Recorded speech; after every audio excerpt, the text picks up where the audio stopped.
Как вырастить томаты в открытом грунте? Всем привет! Вы на канале Чертог мастеров.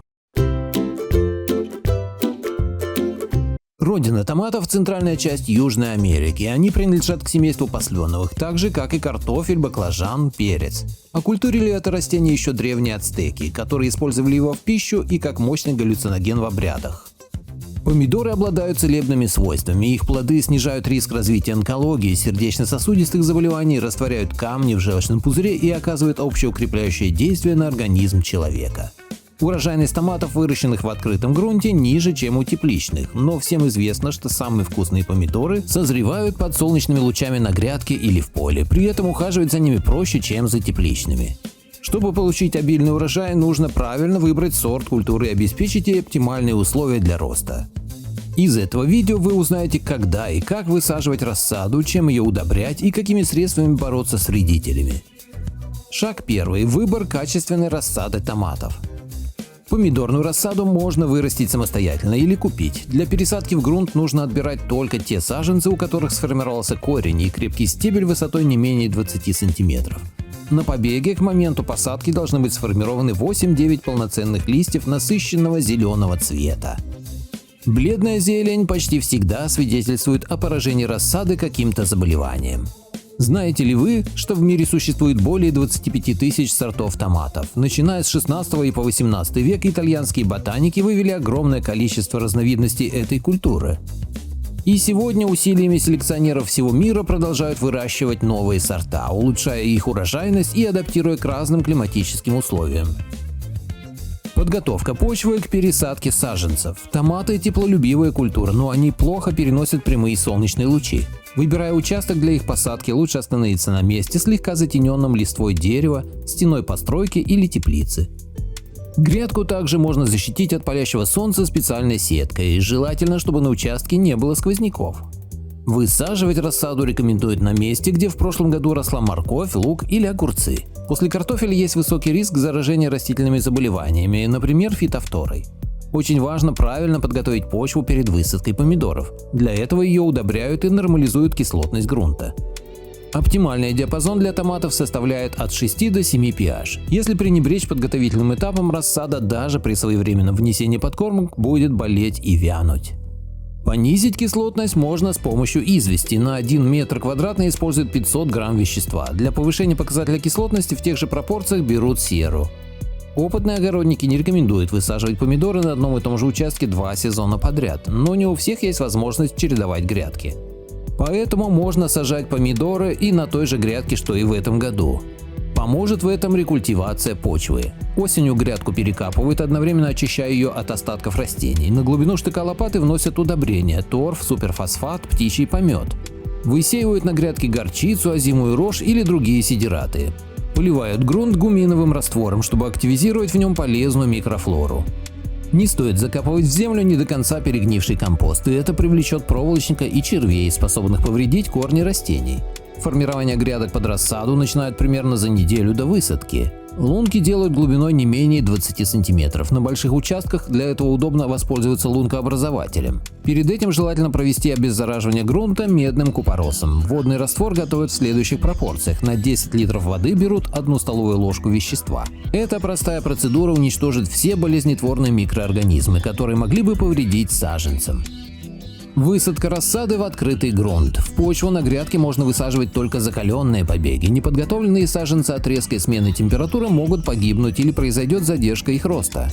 Оптимальным сроком для посадки помидоров считается середина или конец мая. В это время уже практически не бывает заморозков. Если же снижение температуры происходит, саженцы накрывают агроволокном. Когда лунки сформированы, их дополнительно дезинфицируют раствором марганцовки. У него должен быть бледно-розовый цвет. После этого место под саженец поливают чистой водой, ждут, пока она полностью впитается, и высаживают молодой куст. После посадки рассаду не поливают несколько суток. Это нужно для хорошего укоренения. В поисках влаги корень интенсивно разрастается, обеспечивая и в дальнейшем хороший рост стеблю. Правила, которых следует придерживаться при высадке томатов. Заниматься пересадкой из контейнеров в открытую почву лучше утром или ближе к вечеру, когда солнце не так активно.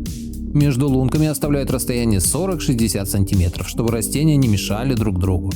Высадку делают в шахматном порядке, оставляя между рядами интервалы до 70 см, зависит от сорта культуры. Саженцы помещают в лунки вместе с земляным комом, углубляя их в ямки до семидольных листочков и прикапывают, плотно прижимая землю вокруг стебля.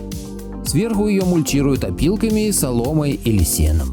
С переросшей рассадой действуют немного иначе. На стебле удаляют 2-3 нижних листа, укладывают растенице в лунку под наклоном, оставляя над поверхностью земли не более 20 см верхушки. В таком положении саженец прикапывают, уплотняют вокруг него почву и окучивают на 3-4 см, чтобы обеспечить поддержку стеблю, оставшемуся над землей. Особенности ухода за рассадой помидоров. Грамотный и своеобразный уход за томатами – залог хорошего плодоношения в будущем. Чтобы корни были сильными, а стебель получал достаточное количество кислорода, нужно каждые 2-3 недели рыхлить почву. Для этого используют междурядные аэраторы или пропалыватели, которыми одновременно удаляют сорняки. Убирать сорную траву очень важно, поскольку в ней заводятся вредители. Подкормка и полив. Поливать помидоры нужно под самый корень, стебель и листья мочить не стоит, от этого могут осыпаться соцветия и появиться ожоги. Выбирая растительную систему, лучше остановиться на сочащемся поливе. Заливать растения каждый день не нужно. Томаты – культура, которая попала к нам из жарких стран, поэтому ее достаточно поливать 1-2 раза в неделю, но обильно, по 5-10 литров на один взрослый куст. В жаркую погоду поливать нужно чаще, хотя бы 2-3 раза в неделю, но при этом не заливать кусты, иначе скорее всего плоды потрескаются. Опытные огородники советуют использовать для полива воду комнатной температуры или капельный полив. Поливать рассаду в вечернее время, чтобы свести к минимуму риск ожогов на стеблях и листьях. Обязательно поливать растения за 2 суток до окучивания, поскольку сухая почва может повредить нежные добавочные корни в нижней части стебля. Многих волнует вопрос, как часто удобрять помидоры. За весь период вегетации понадобится минимум 4 подкормки, вносят удобрения по следующей схеме. Первая подкормка проводится через 15 дней после высадки саженцев в открытый грунт. Для удобрения подойдет селитра, настой коровика, а также водный раствор свежего или сухого птичьего помета. Можно добавить немного древесной золы. В это время на кустах формируются бутоны, и такая поддержка способствует хорошей завязи. Вторую подкормку вносят спустя 10 дней с момента распускания второй кисти на кустах. Ее делают из органического настоя или комплексного минерального удобрения, например, монофосфата калия. На 10-литровое ведро берут 20-30 грамм препарата. Под низкорослые кусты выливают не более 1 литра смеси. Если помидоры высокорослые, то понадобится 1,5-2 литра. Третья подкормка нужна на этапе созревания первых плодов. Используют тот же питательный раствор, но под каждый куст выливают уже по 500 мл. Заключительную подкормку вносят через 15 суток после третьей. Для этих целей берут промышленные удобрения Agricol-3 и суперфосфат. На каждый квадратный метр уходит 4 литра готового раствора. Посынкование. На стеблях томатов постоянно появляются боковые побеги, так называемые пасынки. Не успевая полноценно развиться, они вытягивают из растения много питательных веществ. По этой причине такие отростки удаляют, отламывая или отщипывая их на расстоянии сантиметра от главного стебля. Посынкование лучше выполнять по утрам. Обычно пасынки появляются с первой цветочной кистью. Самый мощный отросток формируется непосредственно под ней. Обрезать или отщипывать пасынки нужно, как только они вырастут в длину 3-5 см, оставляя небольшой пенек. Это нужно, чтобы на месте удаленного побега не образовался новый. Подвязывание. Высокорослые сорта помидоров нужно подвязывать. Опора не дает растениям падать на землю, упрощает уход и сбор созревших плодов. Опытные огородники рекомендуют вставлять опорные колья в землю рядом с кустом еще на этапе высадки рассады. Это удобнее сделать, пока куст еще не разросся.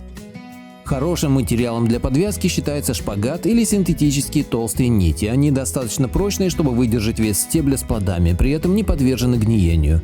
На руки лучше надеть садовые перчатки, поскольку листья и стебли томатов пачкают кожу, окрашивая ее в грязно-зеленый цвет. Опыление. Томаты – самоопыляемые растения, которые легко справляются с этой задачей. Очень помогают им пчелы и шмели, собирающие цветочный нектар. Именно поэтому на участке рядом с помидорами высаживают душистые мяту, рапс, базилик, кориандр и другие культуры, привлекающие медоносных насекомых.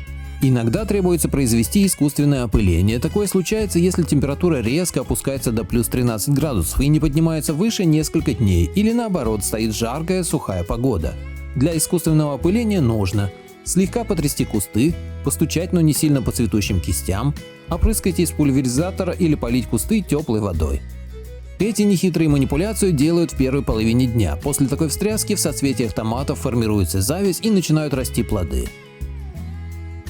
Методы борьбы с болезнями и вредителями помидоров. Каждые 5-7 дней рекомендуется проводить профилактическую обработку кустов луковым настоем или бордоской жидкостью. Если растения уже поражены какой-то инфекцией, требуется более серьезное лечение фунгицидными средствами. Самые распространенные заболевания томатов – мозаика, фитофтороз, фомоз, бурая пятнистость и вершинная гниль. Опрыскивая растения, удаляют также пораженные части стеблей.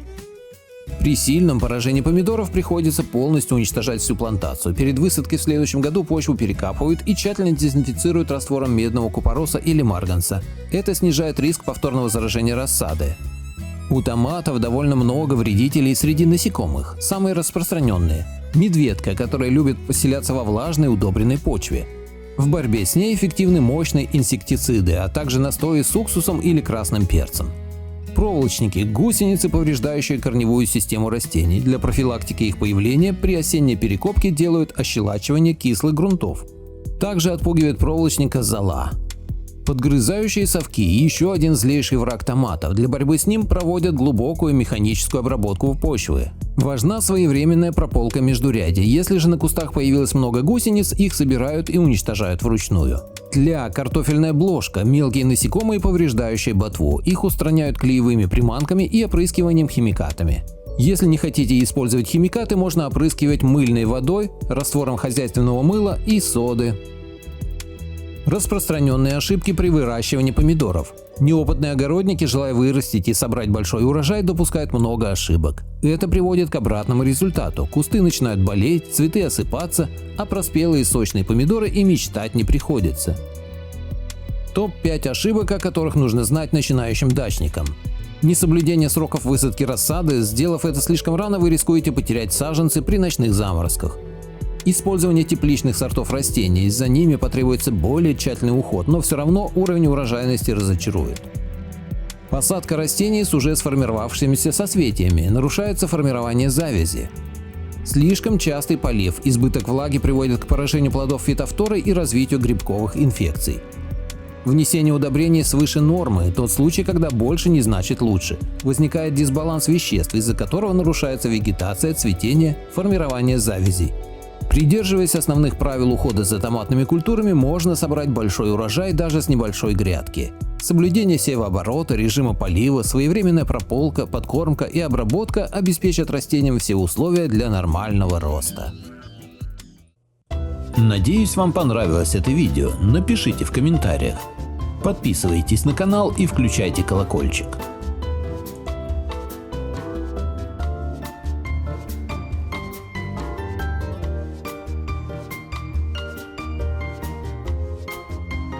Что, мы уже не снимаем?